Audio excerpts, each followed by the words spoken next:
आज हम सभी जो है डेली करंट अफेयर देखेंगे जो सभी एग्जाम के लिए काफी महत्वपूर्ण है।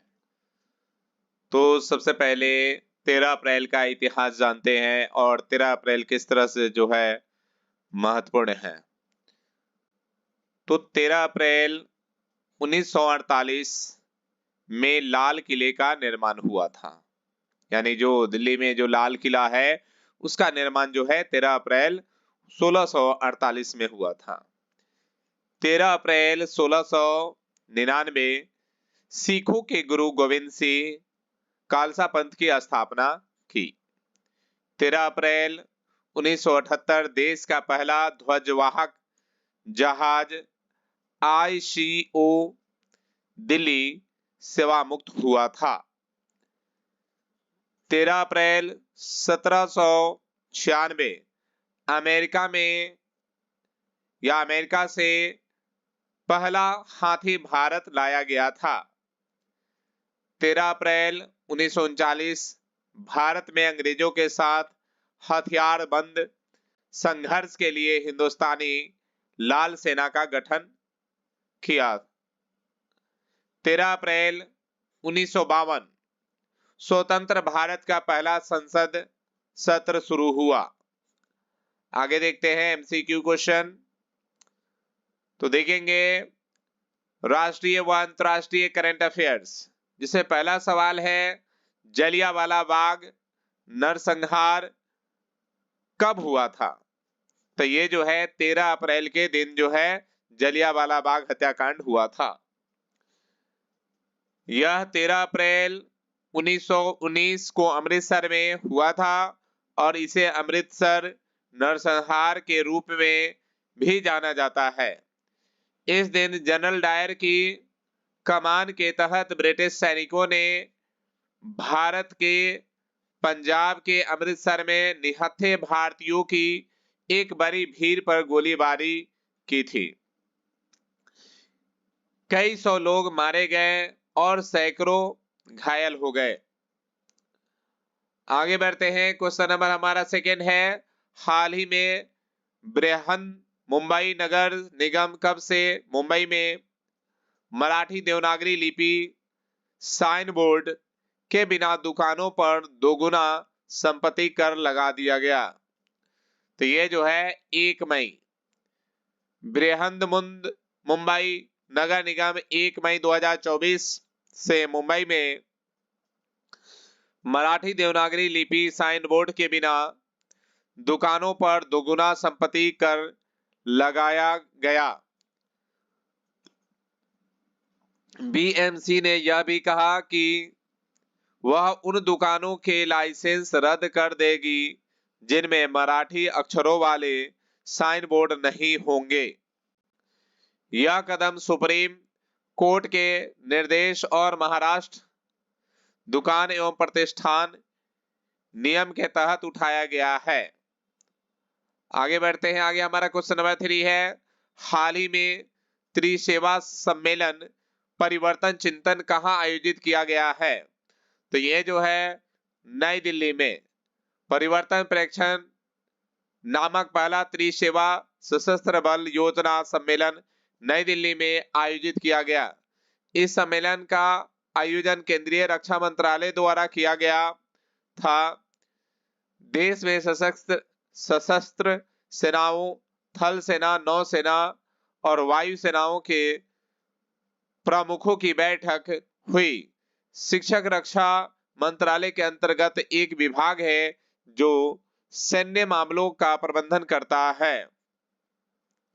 आगे क्वेश्चन नंबर 4 देखेंगे, हाल ही में IPL में सबसे ज्यादा शतक लगाने वाले खिलाड़ी कौन बन गए हैं। तो ये जो है विराट कोहली जो है बन गए हैं। सबसे अधिक शतक लगाने वाले खिलाड़ी जो है विराट कोहली बने हैं। हाल ही में IPL में सबसे ज्यादा शतक लगाने वाले खिलाड़ी विराट कोहली बन गए हैं। यह उनके IPL करियर का 8वां शतक है। इसी के साथ किंग कोहली IPL में सबसे ज्यादा शतक लगाने के मामले में शीर्ष पर पहुंच गए हैं। उन्होंने क्रिस गेल और जोस बटलर को पीछे छोड़ दिया है। उन्होंने 67 यानी 67 गेंदों में अपना शतक पूरा किया है। आगे देखते हैं क्वेश्चन नंबर 5। हाल ही में किसे जर्मन लोकतंत्र पुरस्कार मिला है या मिलेगा? तो ये जो है ये परमिती सिन्हा और जो है एलेक्सी नौलिन को। हाल ही में दिव्यांग रूसी एलेक्सी नौलिनी और उनकी पत्नी यूलिया नौलने को एक प्रमुख जर्मन मंच लुडविग्स एयर हाई शिखर सम्मेलन से मीडिया कॉर्डिपेंटेंस पुरस्कार प्राप्त होगा। इस पुरस्कार में अभिव्यक्ति की स्वतंत्रता, संवाद और लोकतंत्र में महत्वपूर्ण योगदान दिया जाता है। आगे बढ़ते हैं। आगे हमारा क्वेश्चन नंबर 6 है। हाल ही में किस देश के जॉन टिनेसूड को दुनिया का सबसे उम्रदराज जीवित व्यक्ति घोषित किया गया है? तो ये जो है ब्रिटेन के व्यक्ति है।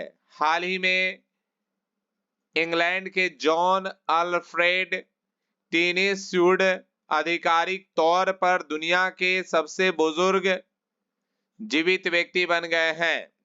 उनकी उम्र 111 साल 224 दिन है।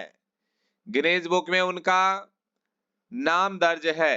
हाल ही में दुनिया के सबसे बुजुर्ग शख्स जुआन विसेंट पेरेज मोरा का 114 साल की उम्र में निधन हो गया है। आगे बढ़ते हैं। आगे क्वेश्चन नंबर हमारा 7 है। हाल ही में कहां चुनाव संबंधी जानकारी के लिए बूथ राब्ता वेबसाइट लॉन्च की गई है? तो ये पंजाब में की गई है। पंजाब में मोलेर कुटला जिले में चुनाव संबंधी जानकारी के लिए बूथ राब्ता वेबसाइट लॉन्च की गई। इसके अधिकारियों द्वारा इसकी प्रशंसा की गई। इससे संबंधी कैथेड्रल को सलाह दी जाती है। कैथोलिक चर्च और इलेक्ट्रॉनिक्स एसोसिएटेड ज्ञान तक पहुंच बढ़ाने के उद्देश्य से एक अभिनव कदम पंजाब के मलेरकोटला जिले ने बूथ राब्ता वेबसाइट की शुरुआत की है। आगे बढ़ते आगे हमारा क्वेश्चन नंबर 8 है। हाल ही में किसे विप्रो का नया सीईओ नियुक्त किया गया है? तो ये जो है श्रीनिवास पल्या को किया गया है। आगे देखते हैं। थियरी डेवलपमेंट के इस्तीफे के बाद विप्रो के श्रीनिवास पल्या को अपना नया सीईओ नियुक्त किया है। जुलाई 2020 में थियरी डिपार्टमेंट्स को विप्रो की सीईओ और प्रबंध निदेशक के रूप में नियुक्त किया गया था। 2019 में विप्रो ने भारत की तीसरी सबसे बड़ी आईटी सेवा कंपनी का टैग भी खो दिया। आगे बढ़ते हैं। आगे हमारा क्वेश्चन नंबर 9 है। हाल ही में भारतीय तटरक्षक बल ने कहां जलीय केंद्र का उद्घाटन किया है? तो ये तमिलनाडु में किया है। हाल ही में भारतीय तटरक्षक बल के निदेशक राकेश पाल ने भारतीय तटरक्षक बल के जलीय केंद्र का उद्घाटन किया। महानिदेशक तमिलनाडु आंध्र प्रदेश को पौंडुचेरी में भारतीय तटरक्षक बेस की 4 दिव्य यात्राएं हैं। चेन्नई की अपनी पहली यात्रा के दौरान वे व्यावसायिक और सुपरमार्केट रेस्तरां के विकास की समीक्षा में शामिल है। आगे देखते हैं क्वेश्चन नंबर 10। हाल ही में किस देश ने अपने रोजगार वीजा कार्यक्रम में बदलाव किया है? तो ये न्यूजीलैंड ने किया है। हाल ही में न्यूजीलैंड ने वीजा नियमों में बड़ा बदलाव किया है, जिसका सबसे ज्यादा असर भारतीय कामगारों पर पड़ने जा रहा है।